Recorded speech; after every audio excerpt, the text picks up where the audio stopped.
네, 오늘 우리가 함께 나눌 말씀은 전도서 2장 24절에서 26절까지 기록되어 있는 본문의 말씀입니다.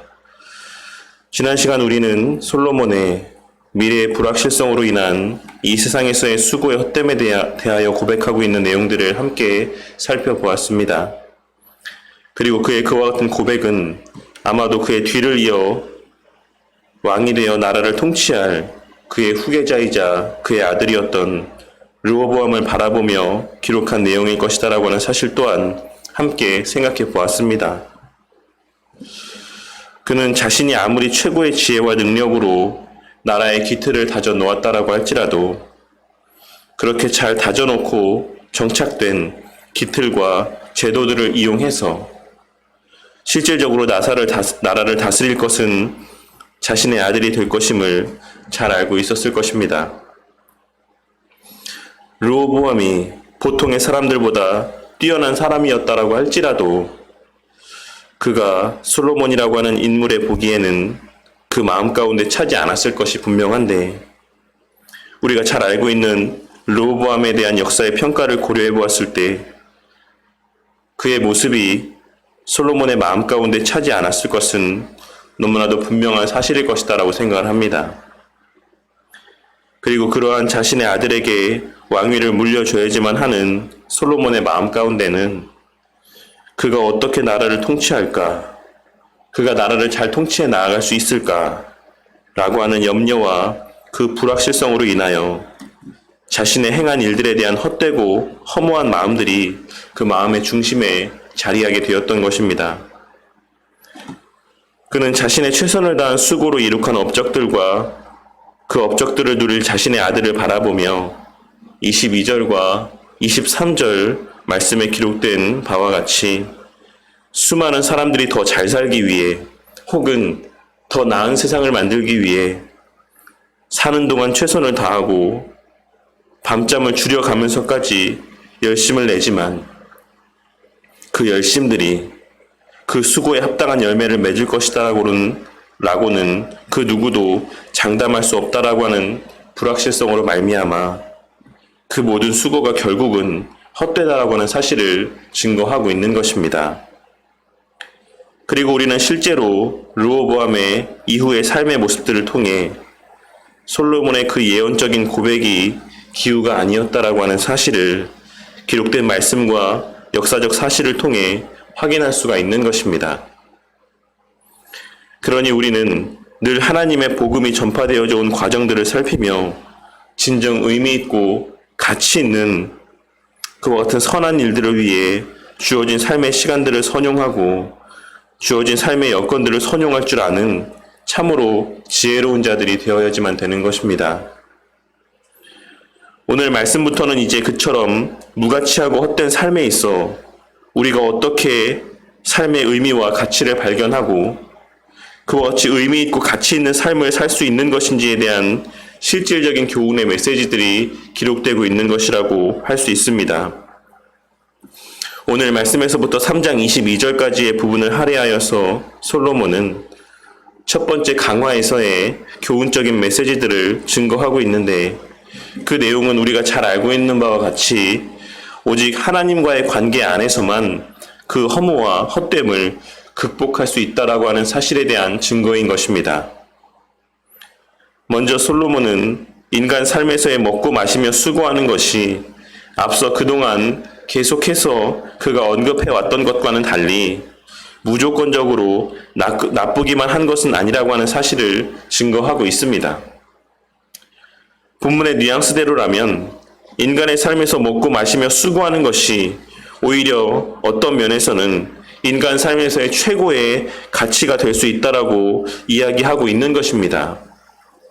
이는 언뜻 보면 앞서 언급한 내용들과 모순된 내용이라고 여겨질 수도 있는 그와 같은 말씀의 내용이라고 할 수가 있습니다. 하지만 우리는 뒤에 계속해서 언급되고 있는 내용들을 종합적으로 고려하여서 솔로몬의 이 고백의 의미를, 진의를 살필 수 있어야지만 될 것입니다. 솔로몬은 모든 사람들이 간절히 바라는 것처럼 사람이 먹고 마시는 육체적인 만족과 또한 수고를 통해 자신의 원하는 바를 이룩하는 그 만족감과 성취감을 누린다라고 하는 것은 분명 귀하고 가치 있는 것이라고 이야기를 하고 있습니다.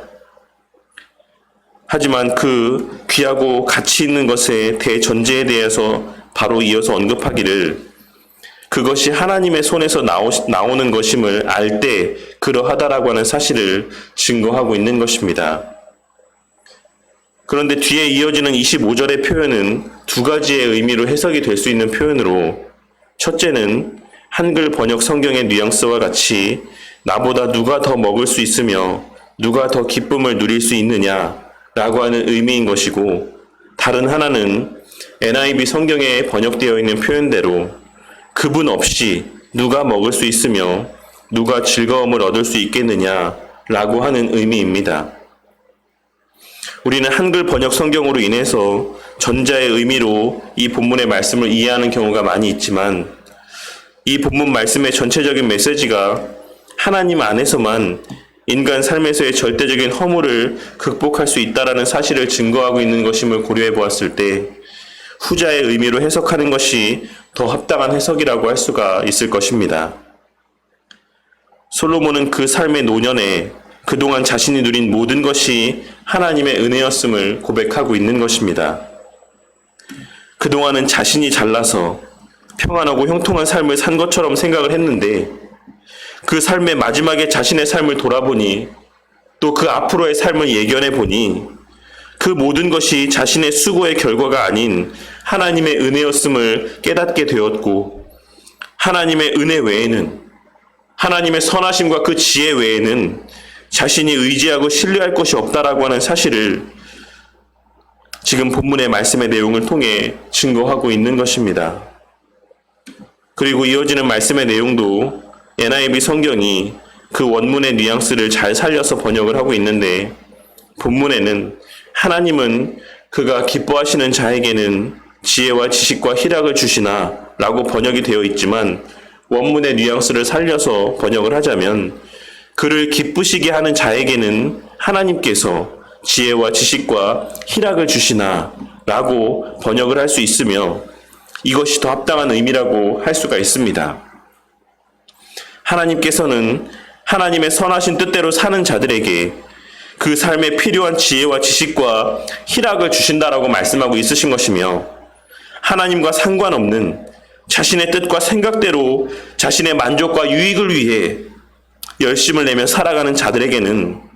노고만 주시며, 결국 그 수고의 결과가 하나님의 선한 뜻대로 살아가는 자들에게 돌아가게 된다라고 말씀하고 있는 것입니다.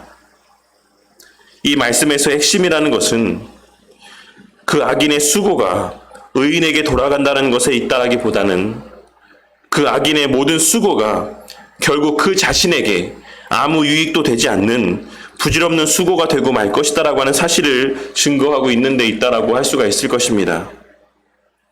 하지만 이 말씀을 마무리하며 솔로몬은 다시 또 이것도 헛되어 바람을 잡는 것이로다 라고 증거하며 말씀을 끝맺음하고 있는데, 여기에서 이것이 무엇을 가리키는 것인지에 대해서는 여전히 의견이 좀 분분하긴 합니다. 하지만 저는 그 여러 의견들 가운데 이것이 의미하고 있는 바는 하나님을 기쁘게 하는 자에게 지혜와 지식과 희락을 주신다라고 하는 그 말씀으로 인해 하나님을 섬기고 하나님의 뜻대로 살아가는 자들에게 여러 그 외에 필요한 은혜들을 주신다라고 하는 그 약속의 말씀으로 인해 그 지혜와 지식과 희락이 목적이 되어 하나님을 기쁘게 하는 삶을 살아가는 것은 실상은 헛된 것이며 바람을 잡으려는 것이다라고 하는 사실을 말씀하고 있는 것이라고 생각을 합니다. 쉽게 말해 하나님이 목적이 아닌 수단이 된다라고 하면 그 약속한 모든 것들을 받아 누리기 위한 수단으로서 하나님을 섬기고 하나님의 뜻을 위한 삶을 살아간다라고 하면 그 외적으로 표출되어지는 삶이 아무리 선하고 의로운 것처럼 보여진다라고 할지라도 실상은 무익하고 무가치한 수고에 불과하다라고 하는 사실을 증거하고 있는 것이다라는 것입니다. 그렇다면 오늘 말씀에서 솔로몬은 그동안 무가치하고 무의미한 것으로 이야기했던 인간 삶에서의 먹고 마시며 또한 수고하고 낙을 누리는 것이 왜 의미 있는 것이라고 증거를 하고 있는 것이겠습니까? 그것은 우리가 그것이 하나님으로부터 말미암은 것이다라는 사실을 깨닫게 될 때 그 감사가 우리로 하여금 하나님의 선하신 뜻대로 살아가게 되는 원동력이 되는 것이기 때문입니다. 일반적으로 많은 사람들이 신앙생활을 할 때 그 자신이 먼저 신 앞에 무엇인가를 행함으로 그 신으로부터 보답으로 삶에서의 여러 유익이 되는 것들을 받게 되는 것이다라고 생각을 하며 살아가지만 우리는 하나님께서 먼저 우리에게 일방적으로 구원의 은혜를 베풀어 주시고 심지어 우리가 하나님을 모르고 살아갔을 때에도 그리고 여전히 하나님을 모르고 살아가는 수많은 사람들에게도 일반 은총으로서의 여러 삶의 환경들과 은혜들을 허락해 주신다는 사실을 잘 알고 있습니다. 그리고 우리가 그 모든 것이 하나님의 은혜인 것을 깨닫게 되는 것은 우리가 거듭남으로 우리의 가려졌던 눈이 열려 하나님을 보게 되었을 때인 것을 우리는 잘 알고 있는 것입니다. 그러니 오늘 말씀에서 우리 삶에서의 그러한 원리,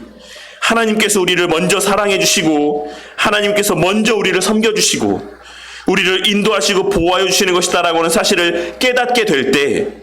그러한 깨달음 속에서의 먹고 마시며 수고하여 낙을 누리는 것이 그 삶에 있어 참된 유익이 된다라고 하는 사실을 본문 말씀에서 솔로몬은 증거하고 있는 것이라 할 수 있는 것입니다.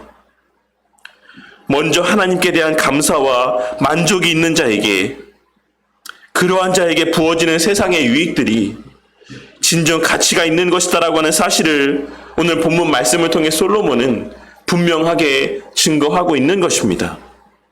왜냐하면 바로 그 감사가 하나님의 선하신 뜻대로 살게 만드는 원동력이 되는 것이기 때문입니다. 그리고 그렇게 감사 가운데 하나님을 기쁘시게 하는 삶을 살아가는 자들에게는 하나님께서 참된 지혜와 지식을 더하여 주심으로 그 눈이 더 밝아지게 하시고 그리하여 그 삶 가운데 참된 희락, 기쁨이 넘쳐나게 하시는 것입니다. 하지만 앞서 언급한 바와 같이 그러한 거듭남이 없는 상태 가운데 그저 약속의 유익들만을 바라보며 이 본문 말씀의 기록만을 의지하고 신뢰하며 아무런 범사에 감사가 없이 하나님의 말씀대로 살아가는 삶이라고 하는 것은 실제로는 아무 의미가 없다라고 하는 사실을 솔로몬은 오늘 본문의 말씀을 통해 증거하고 있는 것입니다. 그러니 오늘 말씀에서 핵심이라고 하는 것은 먹고 마시고 수고하며 낙을 누리는 범사의 삶 속에서의 하나님의 은혜에 대한 감사가 곧 거듭난 자의 확실한 표징이라는 사실인 것이고 그렇게 거듭남으로 범사의 삶 속에서의 하나님께 대한 감사가 있는 자들이 하나님의 약속하신 지혜와 지식들을 공급받게 되므로 그 삶에서의 감사와 만족과 기쁨이 더욱 풍성하여진다는 것입니다. 우리 성도님들에게 그와 같은 은혜가 있기를 바랍니다. 오늘날에도 얼마나 많은 사람들이 여전히 거듭나지 않은 채 여전히 그 삶에서 하나님을 바라보지 못한 채 그저 성경에 기록된 하나님의 복에 대한 약속만을 바라보며 하나님의 말씀대로 순종하는 삶을 살고자 애쓰며 살아가고 있습니까? 고진 감래의 마음을 마음 가운데 가지고 목적으로서의 부귀영화, 수단으로서의 하나님의 삶을 살아가는 자들이 오늘날 교회 안에 너무나도 많이 있는 것입니다. 하지만 오늘 말씀의 핵심은 약속된 지혜와 지식과 희락에 있는 것이 아닌 모든 것이 하나님의 손에서 나오는 것이다라고 하는 사실에 대한 깨달음과 자각이라는 사실을 기억하고 범사의 삶 속에서 감사할 줄 아는 우리 모두가 되기를 바랍니다. 그리하여 오늘 하루도 우리에게 주어진 삶 속에서 베풀어 주시는 그 모든 일들 가운데 감사하고 만족하는 자들이 되므로 우리에게 경험되어지는 그 모든 삶의 시간들 속에서 그 모든 삶의 원인자 되시는 하나님으로 말미암아 감사와 기쁨과 만족이 넘치는 삶을 살아가시는 우리 성도님들이 되심으로 그러한 체험적인 신앙이 우리 삶에서의 하나님에 대한 지식과 지혜를 더욱 풍성케 하고 또한 그 삶 속에 하나님으로 말미암는 참된 희락이 날마다 더욱 풍성히 체험케 되는 그와 같은 은혜가 오늘 하루 우리 바른교회 성도님들의 삶 속에서 충만하고 풍성하여지기를 주님의 이름으로 간절히 축원합니다.